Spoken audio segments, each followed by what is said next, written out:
Wala ka nang masabi. Pagkatapos mo, uwi na kami sa Manila. Hindi po. Tapos na? Hindi pa po. Nandito po kami sa barko. Ayun po si Daddy. Tulog.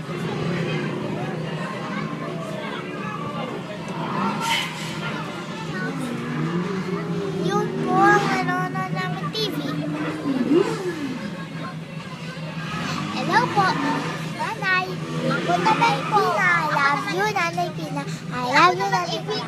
Bilisan mo kasi maubos na. Pag sinabi kong click-click na. Hello po, ako po si Ashley Marie Upang. Dito po kami sa barko. Pupunta ng Leyte. Bukas po, uuwi na kami ng Manila. Bukas? Bukas po, pupunta na po kami ng Dagat. Tapos po, uwi na po kami na